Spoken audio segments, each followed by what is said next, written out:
Hello all, welcome back to another new video of Learn with Bhavna. Now we are starting question 1 of BSOC 132 Sociology of India. इसकी सारी videos आपको either today or tomorrow सारी मिल जाएंगी. मैंने content already prepare कर लिया है, so do keep connected with the channel. आप सब्सक्राइब कर लीजिए, बेल आइकन प्रेस कर दीजिए और इस वीडियो के एंड में मैं एक फोल्डर का लिंक आपको प्रोवाइड कर दूंगी. तो आपको सारी वीडियोस क्वेश्चन 1 से लेकर 12 तक आपको ऑल क्वेश्चन उस फोल्डर के अंदर मिल जाएंगे, ताकि आप एग्जाम टाइम में कोई भी क्वेश्चन मिस ना करो.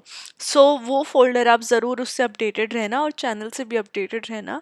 आपके अपकमिंग जितने भी डाउट्स हैं, क्वेरीज हैं, उसकी भी वीडियोस उसके भी आंसर्स आपको इसी चैनल पे मिल जाएंगे.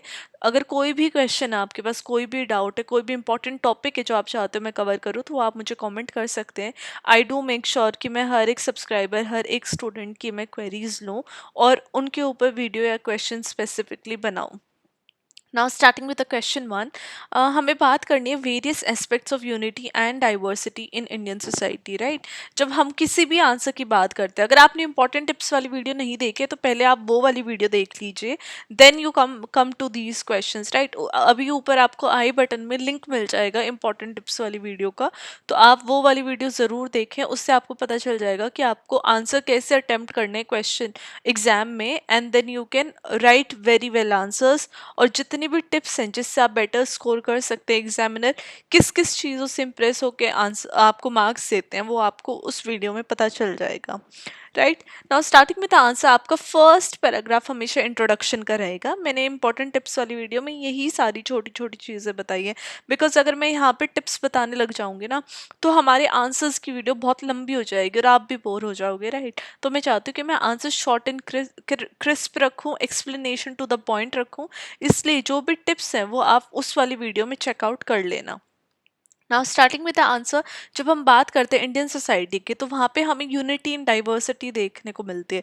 ये बहुत बड़ा एग्जाम्पल है यूनिटी इन डाइवर्सिटी का, इंडियन सोसाइटी इटसेल्फ, जहाँ पे हारमोनियस को एग्जिस्टेंस देखने को मिलता है. हमें डिफरेंट कल्चर, रिलीजन, लैंग्वेज और एथनिक ग्रुप्स का, हमें डाइवर्स एलिमेंट्स के अंदर एक इंटरकनेक्शन देखने को मिल रहा है, जिसकी वजह से एक यूनिक डिफरेंट सोशल स्ट्रक्चर देखने को हमें मिलता है, जो कि कॉम्प्लेक्स भी है और अच्छे से चल भी रहा है. सोशोलॉजिकली जब हम इंडियन सोसाइटी को, इस मॉडल को देखते हैं, तो हमें डिफरेंट कॉन्सेप्ट्स हमें देखने को मिलते हैं, चाहे वो फंक्शनलिज्म हो, प्लूरलिज्म हो या फिर कॉन्फ्लिक्ट थ्योरी हो. इनके थ्रू जब हम इंडियन सोसाइटी को देखते हैं तो हम देखते हैं कि क्या क्या पॉजिटिव रिमार्क्स है उसके, क्या क्या नेगेटिव रिमार्क्स है. तो जब हम वेरियस एस्पेक्ट्स की बात कर रहे हैं, तो हम इन्हीं एस्पेक्ट की बात कर रहे हैं कि पॉजिटिवली क्या बोल रहे हैं, नेगेटिवली क्या बोल रहे हैं, और क्या सिग्निफिकेंस है इस कल्चर की, इस इंडियन सोसाइटी की with in the context of pluralism या कल्चरलिज्म. राइट, तो यही हमें अब इस आंसर में देखने को मिलेगा. Aspects of unity in diversity, तो फर्स्ट आ जाता है कल्चरल यूनिटी. हमें ये देखने को मिलता है कि डिफरेंट कल्चर हमें को एग्जिस्ट कर रहे हैं इंडियन सोसाइटी के अंदर, चाहे वो ट्रेडिशन के तौर पे हो, फेस्टिवल के तौर पे हो, फिर डिफरेंट आर्ट फॉर्म के तौर पे हो. फॉर एग्जांपल जब हम बात करते हैं दिवाली, ईद, क्रिसमस, पोंगल, ये सब फेस्टिवल सेलिब्रेट किए जाते हैं इंडिया के अंदर, और ये डिफरेंट रिलीजन को, डिफरेंट रीजनल बाउंड्रीज को शो कर रहे हैं, जिसकी वजह से कल्चरल इंटीग्रेशन, सब कल्चर एक साथ को एग्जिस्ट हैप्पीली कैसे कर रहे हैं, हमें वो देखने को मिलता है through cultural unity, through unity in diversity को. सेकंड आ जाएगा हमारी जोग्राफिकल यूनिटी. जब इंडिया की जितनी भी नेचुरल बाउंड्रीज हुई, चाहे वो हिमालय हुआ नॉर्थ में या फिर इंडियन ओशन हुआ साउथ में, ये सब हिस्टोरिकली लोगों को इन बाउंड्रीज ने जोड़ा है.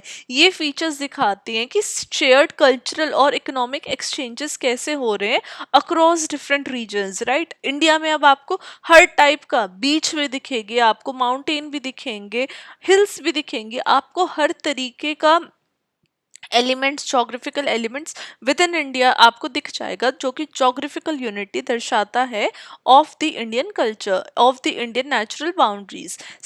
थर्ड आ जाएगा हमारा पॉलिटिकल यूनिटी. रीजनल डाइवर्सिटी की हमने बात कर ली, लेकिन इंडिया एक सिंगल कॉन्स्टिट्यूशन के अंदर फंक्शन कर रहा है, जहाँ पे पॉलिटिकल इंटीग्रेशन हमें देखने को मिलती है. फॉर एग्जाम्पल जब हम पार्लियामेंट्री सिस्टम की बात करते हैं, तो वो डिफरेंट डाइवर्स स्टेट और कम्युनिटी को अलाउ कर रहे हैं कि वो अपने आप को रिप्रेजेंट कर सकते हैं. करते हैं।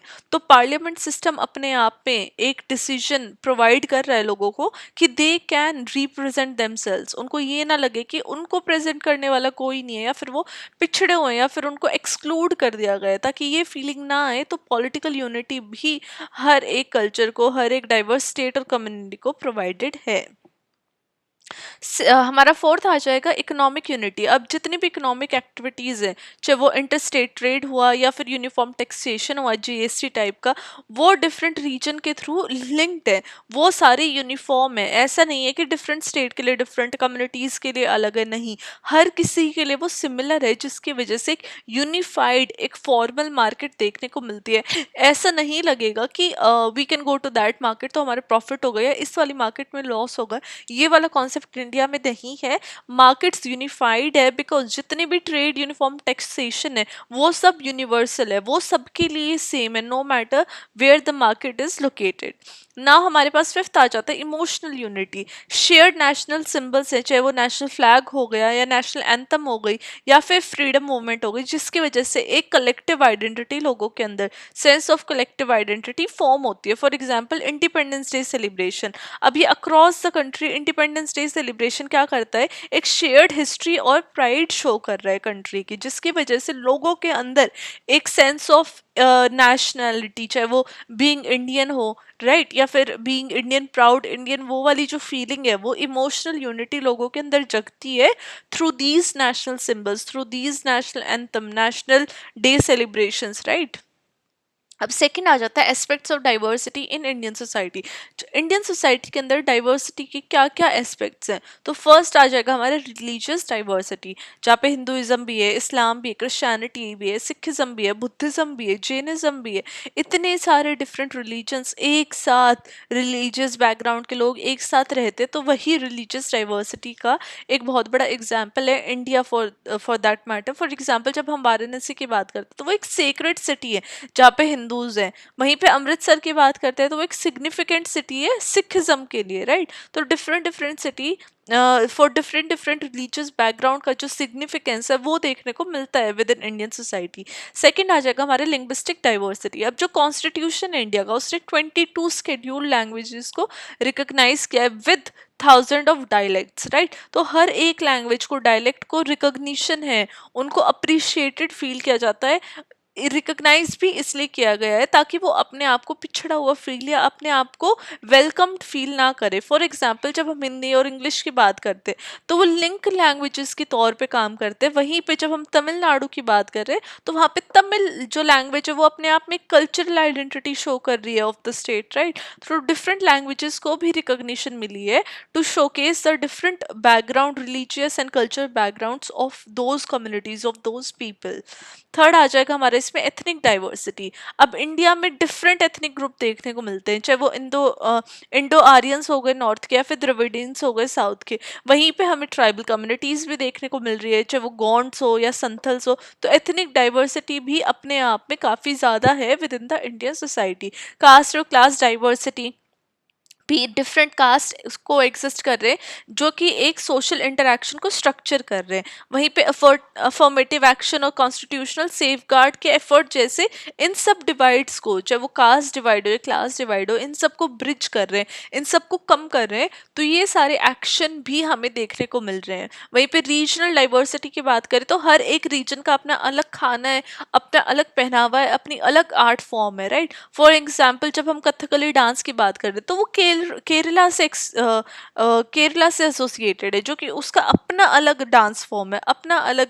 अगर कहीं भी कथकली होएगा so we can relate that this dance form is related to Kerala. वहीं पे बिहू डांस असम का है, राइट। लावनी महाराष्ट्र का है, लावणी, राइट। आप कमेंट करके बताओ कौन कौन से डांस फॉर्म या आर्ट फॉर्म आप बता सकते हो मुझे of different state. Let's see कौन अच्छे अच्छे एग्जाम्पल मुझे प्रोवाइड करता है, तो कमेंट जरूर करना। थर्ड आ जाएगा examples illustrating unity in diversity. क्या क्या हमें एग्जाम्पल्स देखने को मिलते हैं जिससे यूनिटी इन डाइवर्सिटी ज़्यादा एग्जाम्पलीफाई होता है। तो फर्स्ट आ जाएगा रिलीजियस हार्मनी। जब हम देखते हैं दुर्गा पूजा फेस्टिवल वेस्ट बंगाल में, तो डिफरेंट रिलीजियस बैकग्राउंड से लोग आते हैं दुर्गा पूजा में पार्टिसिपेट करने के लिए, सेलिब्रेट करने के लिए। तो ये अपने आप में एक रिलीजियस हार्मनी का बहुत बड़ा एग्जाम्पल है।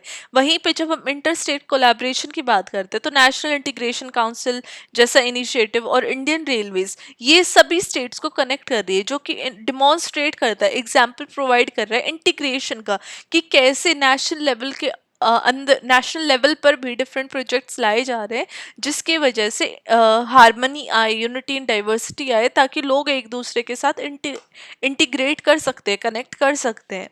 वहीं पे थर्ड एग्जाम्पल आ जाएगा नेचुरल डिजास्टर। फॉर एग्जाम्पल जब 2004 में सुनामी आई थी और केरला फ्लड्स देखी गई थी 2018 में, तो काफ़ी सारे इंडियंस अक्रॉस द रीजन एक साथ आए थे इन अफेक्टेड एरियाज में सपोर्ट शो करने के लिए, ताकि ये दिखे यस वी आर टुगेदर। वो जो समस्याएं थी, वो जो नेचुरल डिजास्टर थे, ना कि उन स्टेट तक सीमित थे, but all over the India लोगों ने अपनी कंसर्न शो की थी, लोग सपोर्ट के लिए भी आए थे। अब सोशियोलॉजिकली एनालिसिस करें तो हम, तो फंक्शनलिज्म क्या होता है? फंक्शनलिज्म वो सोच कि सोशियोलॉजिस्ट फंक्शनलिज्म में आते हैं जो पॉजिटिव देखते हैं, राइट, किसी भी चीज़ में। जब हम फंक्शनलिज्म की बात करते हैं, तो एमिली डर्कहाइम कौन थे? फाउंडिंग फादर थे। वो फंक्शनलिस्ट सोच धारा से रिलेटेड है। तो एमिली डर्कहाइम की जो थ्योरी थी, उन्होंने बताया था कि जितने भी वेरियस इंस्टीट्यूशन है रिलीजन के और एजुकेशन के, वो मेंटेन करते सोशल कोहेजन, मतलब कि लोगों को एकजुट रखने का काम करते हैं। जहाँ पे वो जितनी भी सोसाइटी की प्रॉब्लम है, वहाँ पे कोहेजन ला रहे हैं, लोगों को एकजुट कर रहे हैं। वो ऐसा ही एग्जाम्पल जब हम इंडिया की बात करते हैं, तो बोल रहे हैं कि जितने भी रिलीजियस और कल्चरल प्रैक्टिसेस बेशक से अलग हो, लेकिन वो इंडियन सोसाइटी को स्टेबल बनाती है और लोगों के अंदर एक कलेक्टिव कॉन्शियसनेस लाती है। मतलब कि लोग खुद को कॉन्शियसली ये आइडिया प्रोवाइड करते हैं कि बेशक से हमारा रिलीजन अलग है, कल्चर बैकग्राउंड अलग है, but we all are together. और जो डिफरेंट कल्चर के लोग हैं, वो एक दूसरे के अंदर यूनिटी फील करते हैं of the same religious group, right. तो फंक्शनलिस्ट अब रिलीजन को एक पॉजिटिव आउटलुक देख रहे हैं, कि जो रिलीजन है वो एक पॉजिटिव अफॉर्मेशन या सोसाइटी के अंदर लोगों को एक साथ लेके आ रहा है। तो वो कोहेजन की बात करते हैं रिलीजन के कॉन्टेक्स्ट में। सेकेंड आ जाता है प्लूरलिज्म। अब जितने भी प्लूरलिस्टिक थ्योरीज हैं, वो हाईलाइट करिए कि जो डिफरेंट डाइवर्स ग्रुप हैं विद इन इंडिया, वो एक दूसरे के साथ को एग्जिस्ट कर रहे हैं, एक दूसरे के साथ अच्छे से रह रहे हैं।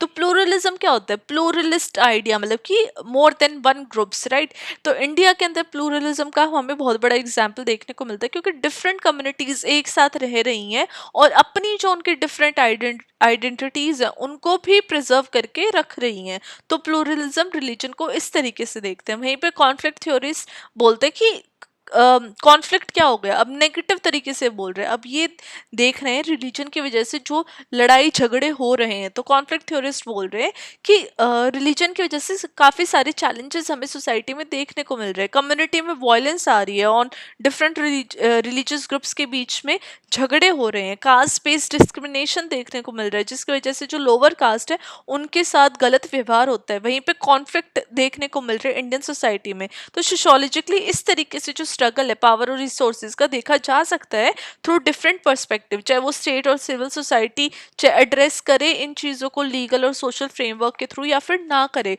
बट चैलेंजेस भी हैं और उसका एक पॉजिटिव आउटलुक भी देखने को हमें मिलता है। अब लास्ट में आप कोई भी आंसर जब अपना फिनिश करोगे, तो लास्ट में आपको कंक्लूजन प्रोवाइड करनी ही करनी है, राइट। तो मैंने कंक्लूजन में इस आंसर में लिखा है, जब हम इंडियन सोसाइटी की बात करते हैं तो हमें डाइवर्सिटी देखने को मिल रही है, और इंडियन सोसाइटी अपने आप में एक बहुत बड़ा एग्जाम्पल है यूनिटी इन डाइवर्सिटी का, जहाँ पे काफ़ी सारे हमें चैलेंजेस देखने को भी मिल रहे हैं कम्युनलिज्म और रीजनलिज्म के ऊपर, जहाँ पे हार्मनी जो है, जो लोग अच्छे से रह रहे हैं उनके बीच में भी कभी कभार प्रॉब्लम्स आती हैं, राइट। और ये जो रीजनलिज्म कम्युनलिज्म है, इसके बीच में प्रॉब्लम तो आएंगी ही आएंगी, लेकिन जो इंटीग्रेशन और म्यूचुअल रिस्पेक्ट है, वो कहीं ना कहीं ज़्यादा एक बड़े लेवल पे है। तो जो को एग्जिस्टेंस है, जो डिफरेंट ग्रुप के लोग एक दूसरे के साथ अच्छे से रह रहे हैं, ये इंडिया की जो ईथो और रेजिलियंस है उसका एक बहुत बड़ा एग्जाम्पल है, जो कि इसको सोशियोलॉजिकली बहुत ज़्यादा इंपॉर्टेंट बना देता है यूनिटी इन डाइवर्सिटी के कॉन्सेप्ट को। तो यही जो यूनिटी है, और यही जो डाइवर्सिटी है ये कि स्ट्रेंथ का भी काम है, और मल्टीकल्चरल सोसाइटीज एक अक्रॉस द वर्ल्ड कैसे बसी हुई है उसको भी अच्छे से दर्शाता, उसका भी एक बहुत बड़ा एग्जाम्पल है। तो ये हमारा क्वेश्चन 1 था यूनिटी इन डाइवर्सिटी का with in India. I hope आप लोगों को एक्सप्लेनेशन समझ में आई होगी। मैंने विद एग्जाम्पल ट्राई किया है कि मैं आंसर को ईजी और सिंपल बनाऊं ताकि आपको भी ईजी रहे एग्जाम में, एग्जाम के लिए रिमेंबर करने के लिए, याद करने के लिए। और अगर आप एक दो तीन बारी वीडियो को गो थ्रू करेंगे और राइटिंग की अपनी प्रैक्टिस करेंगे ताकि आप ऑन टाइम सारे क्वेश्चन अटेम्प्ट कर सके एग्जाम में, कोई भी क्वेश्चन आपका मिस ना हो, तो you can do very well. और अगर ये क्वेश्चन आता है तो एग्जाम में। So this was our question 1। इसके बाद 1 बाय 1 सारे क्वेश्चन आपको मिल जाएंगे। बस आप चैनल को सब्सक्राइब कर लीजिए, वीडियो को लाइक कर दीजिए, कमेंट करिए जो भी मैंने बीच बीच में आपसे क्वेश्चन पूछे हैं और कैसे आपको एक्सप्लेनेशन लगी वो भी मुझे बताइए। एंड स्टे कनेक्टेड, बाकी के आपको क्वेश्चन मिलते रहेंगे। Till then study well, study hard, and all the very best for your exam.